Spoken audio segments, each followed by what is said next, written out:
The solution to catastrophic wildfire is simple. Prevention, prevention, and more prevention. And clear-cut logging does not provide that. If we choose not to go down this road of utilitarianism, greatest good for greatest number, our futures are diabolical. Welcome to the amazing Doug Fir podcast.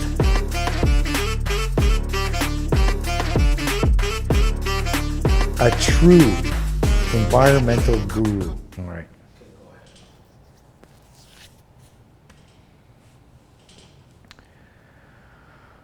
Okay, I have a little story to tell you about something that happened to me. I'm always looking for overfueled forests. So I can say, oh my gosh, look at all those dead trees in there. Sure would be nice to get all those dead trees out and clean it up and remove this and take this out and raise the skirts on the trees and take that out and then burn little piles. And at the end of it, we have this great looking forest. Well, I'm up at Bragg Creek, Alberta. I ended up running into a native fella up there, befriended him. And we ended up opening up a roast house. I rented from him his land, and I built this cowboy roast house. But that wasn't my intention. I wasn't supposed to do a restaurant. That was supposed to be a camp kitchen for a chainsaw crew.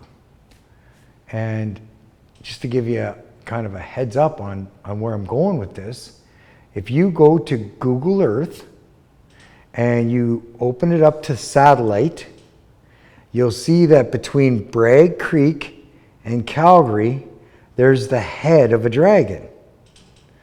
Well, I discovered this head of the dragon just through viewing and watching and seeing, and then Google Earth came out and I'm like, holy crap, look at this. If fire breaches the Cowboy Trail at Bragg Creek and Redwood Meadows, and it hits that head of the dragon on a southwest windy day, it's going to push fire all the way to White Elk, Two Jack, the Weasel Head Flats, and right at the Glenmore Reservoir, there's a 300-foot escarpment that goes up. And on a hot, dry summer day, if this event happens and this wind pushes this embers up over the hill into a place called Aspen Park and Lakeview. And if you look at Lakeview, it is full of trees, full. All the houses are made from wood, all the fences and the garages, and then there's firewood and piles of this and piles of that and debris here and debris there. If it hits that, I call that the match head. If it lights up there on a windy day, it could blow a hole all the way through the city of Calgary. There it is. Yep. So, I wanted to set something up so we could go in there. It's on the Sutini Reserve. I wanted to go in there. I wanted to talk to some of the councilmen and the chief, which I was able to talk about a few times, but very briefly because it wasn't important to anybody. I went down to the band office and ground people out at least 15 times. I remember going in there and standing at the band office waiting for somebody to talk to me. And then I explained what I was there for, and I sat there until finally till I left. Nobody would speak to me. And then when I did get there and show them this, it's like complete disregard. Can't blame them. Seemed like a little bit of a nut job. Just talk about this head of the dragon and blah, blah, blah, blah, like this, and blow a hole through Calgary. Come on, Wade. Seriously? Are you just the messenger of fear here? What we needed to do is we needed to get on that Cowboy Trail. We needed to get chainsaw operators going in at least 1 kilometer on one side and at least 1 kilometer on the other, brushing, weeding, thinning, spacing, deadwooding, and then burning small piles as you're going along. So it leaves all the good, healthy trees, takes out all the understory. We burn the understory, and the forest is fireproofed. And if you look at right where the Cowboy Trail goes, the neck of the head of the dragon is right where the Cowboy Trail is. So I thought it would be really cool to think that, well, if you're gonna kill a dragon, what would you do? Cut its tail off? Cut a leg off? Poke it in the eye?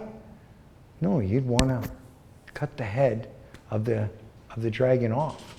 And if fire comes in, and we're prepared at this Cowboy Trail to take on fire, and as this wildfire comes rolling in and it hits this 1 kilometer, the fire drops down to nothing. As a matter of fact, it goes out and the fire does not continue.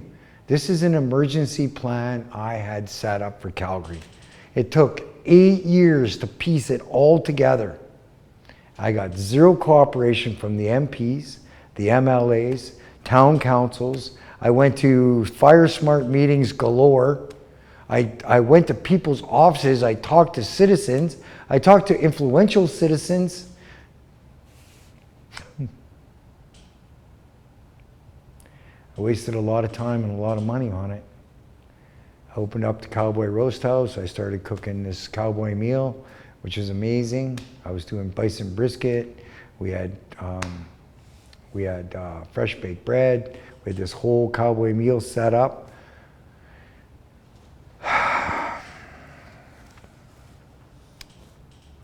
What happens if I'm right? What happens if I was right all along? This year's grasses, last year's grasses, higher than you've seen in years and years. Now you have 2 crops of grass. When it all dies back in August or September, and somebody throws a cigarette out, or a careless camper, or dry lightning strikes, or any other maybes, and it goes up, and we haven't done our due diligence to prepare those fuels for something, an event like this to happen, we will pay the consequences. We are fools for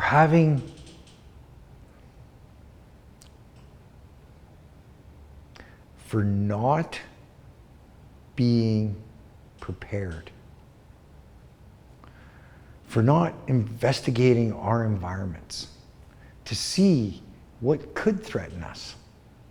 This might be a thing where, oh yeah, well, you remember when Calgary burned down? Well, that's when Mother Nature kicks back. We had all the time and all the resources and all the money to fix this problem when we chose not to. I was up there for 7 years, Bragg Creek. I got a chance to view places that other people don't get a chance to view, and walk through places and drive here and just be free.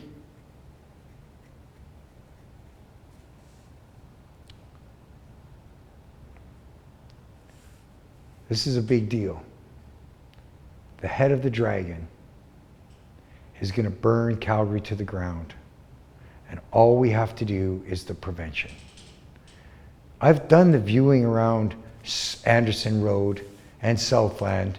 And when you come out to get to the border of the Stony Trail there's so much brush. And it's small brush.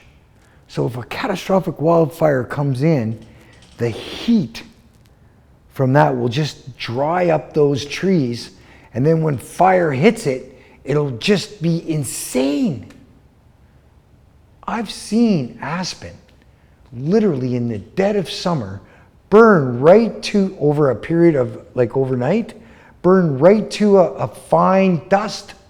And it's green. It's green, trembling and quaking aspen, green. And it burns right to nothing.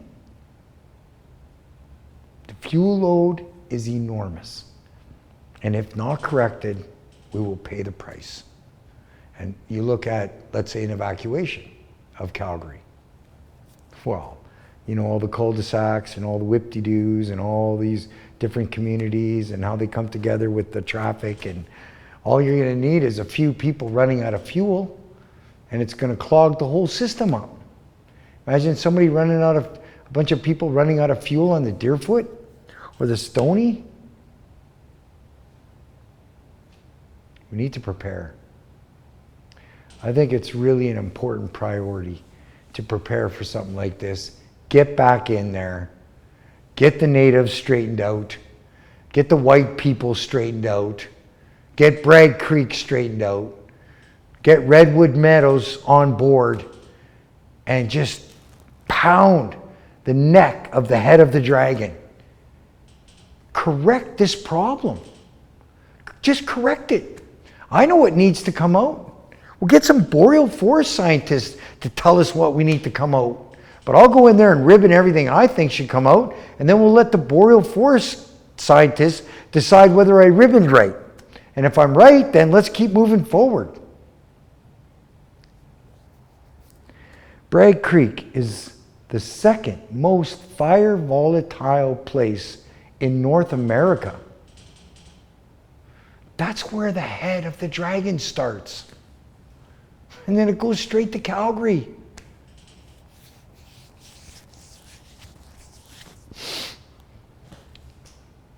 Cost me millions. Set up that whole thing that I had set up. Beat my head against the wall over and over and over. Failure after failure after failure after failure. Taking all that good hard-earned tree money and just throwing it into the wind.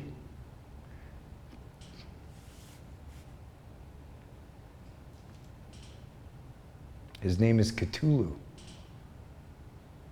That's what I call the dragon. And the body goes all the way to Banff, Lake Louise. It's a big dragon. But that's where the head is. That's where the neck is. And when you kill something, don't cut the leg off. Don't cut the tail off. Do it right. Thanks. Doug Fir out. Welcome to the amazing Doug Fir podcast.